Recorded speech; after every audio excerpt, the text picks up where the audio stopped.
This is Deanna Merrifield. She disappeared one night in 1990, almost 35 years ago. Here are the events leading up to her disappearance and how you can help. Deanna experienced things that no child should ever have to. See, in 1986, her mother married a man named Roy. She hoped that this would be a good thing for the family, bring them closer together, and would be a fresh start. But Roy had an affinity for those below his age bracket, and he started abusing Deanna and her sisters. Roy was sentenced to 10 years probation. He registered as an offender, and all of the kids went to live in different places. Deanna and her twin sister Rebecca went to go live with their uncle, and Deanna eventually ended up moving in with her grandmother. One night, after a late night of watching movies with her grandma after she went to bed, Deanna snuck out of the house to go see her twin sister Rebecca, who was still living with their uncle. Rebecca remembers that Deanna pulled up around 3:30 a.m. in a four-door car with two men who were either Caucasian or Hispanic. And this is important because Deanna was 13 years old. So what kind of men are going to pick up a 13-year-old and drive around with them? Red flags all over the place with this one. Deanna and Rebecca had a quick conversation, then their uncle woke up and told Deanna that she needed to go back home. She got back in the car with the two men, and that was the last time that she was ever seen. She didn't leave a note, she didn't take any of her stuff, and she seemingly had no intention of running away. But despite all of this, there was little to no investigation done by the police or her family, and this pretty much got no news coverage. Her younger sister Missy is still working really hard to find answers, saying that if the day I die, I still don't have answers, okay, but I cannot stop trying. Now, there are a couple of things about this case that really stood out to me.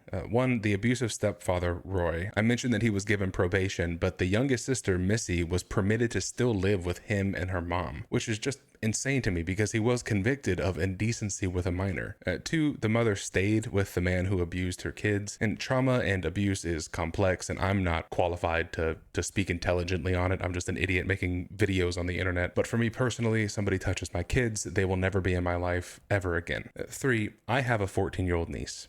And if she showed up at my door at 3:30 in the morning with two random dudes, I can guarantee you that I'm at the very least asking some questions.